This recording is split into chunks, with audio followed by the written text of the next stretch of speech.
Hi guys, this video will be again about singly reinforced concrete beam. I will do one more example, so the video is continuation of flexural strength capacity of the beam. I have here a cross section with a width of 12 inch. I have a height of 20, and I have two rows of rebars. In the first one, I have 4 number 9. In the second one, I have 2 number 9, and I have the cover from the bottom fiber 2.5, and the distance between first and second layer of rebar is 2.125 inch. So again, I have compressive strength of concrete 4000 psi. I have modulus of elasticity of steel to be 29,000 ksi. Yielding stress is 60,000 psi, and that will be my data. So what we have to do here, since that we have two rows of rebars, we need to determine the centroid in order to find the depth of the cross section. So since that we are using this equation for centroid, in the first row I have 4 number 9, which will give me 4-inch square area.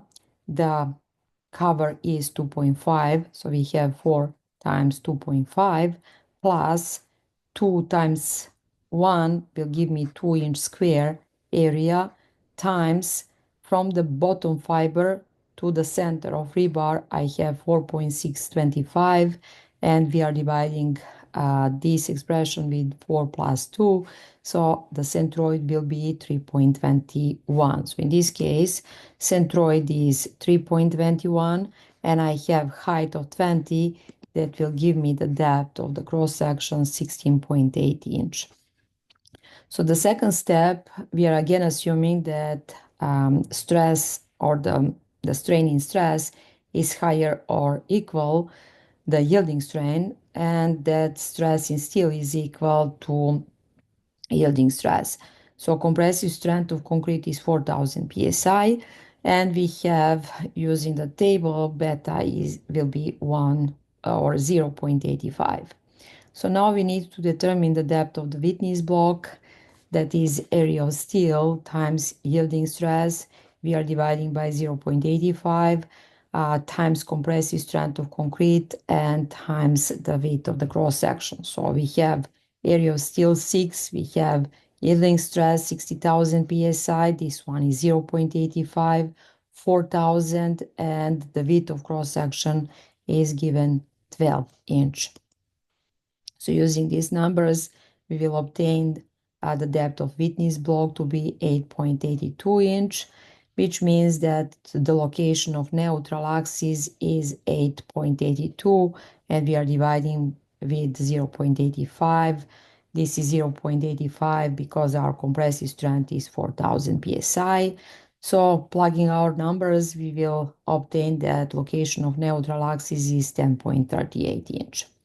So the next step is to find the strain in steel. So for this one, we are using the strain in concrete, which we know that it is 0.003. We have depth of the cross section minus C, which is location of neutral axis found in step number 4, and we are dividing everything with C. So with our numbers, we will obtain that a strain in steel is 0.00186, which is less than yielding strain, which is 0.00207. So our assumption which we made at step 2 is not fulfilled. So what we have to do next? In this case, we have that strain in steel is less than yielding strain, and that means that we don't have stress in steel to be equal to yielding, so it's not 60,000 psi, and we have tensile force T, which is equal area in steel times stress in steel, and we have yielding stress, which is Fu over Es. This is due to Hooke's law. And our stress in steel is epsilon s times modulus of elasticity of steel. So now we have our strain in steel, and using our value, we will obtain the Fs. So tensile force here is As times strain in concrete D minus C over C. We need to find the location of neutral axis now, because we don't have a yielding stress, and our stress in steel is less than yielding strain.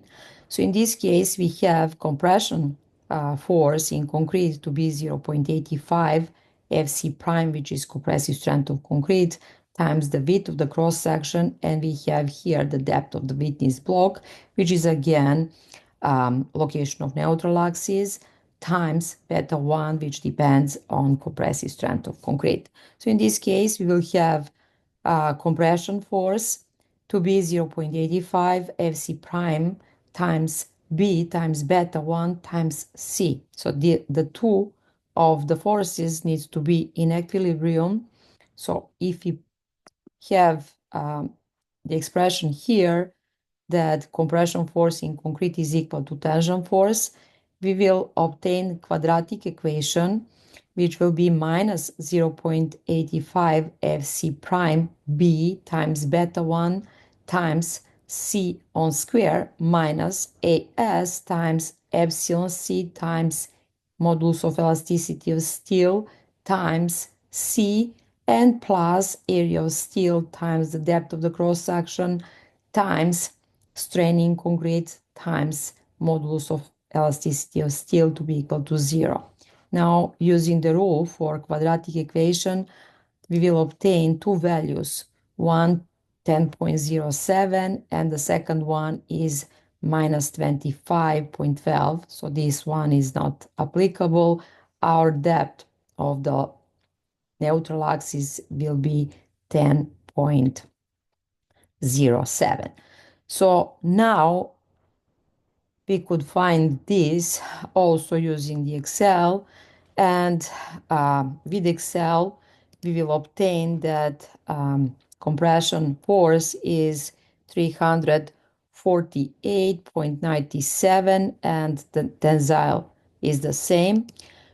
So our moment strength capacity will be Phi times tensile force times the depth minus witness block depth over 2. So in this case, we will obtain the strength capacity of the cross section to be 236.7 kip feet. So what is important for us, if we have a problem like this and if our step number 2 is not fulfilled, we need to find the location of neutral axis. How we can obtain that? So we are using that compression force is equal to tensile force, and again we will obtain the quadratic equation. Solving the quadratic equation, you will obtain the location or the depth of the neutral axis. So this one is easier to find in Excel, and using the Excel calculation, you will obtain the moment strength capacity. So it is a kind of a different problem than what we had in the previous lesson. For the next time, I will cover the doubly reinforced concrete section. I will also do T-beam. We will have two different cases for T-beam profile, but that will be in the next videos. See you.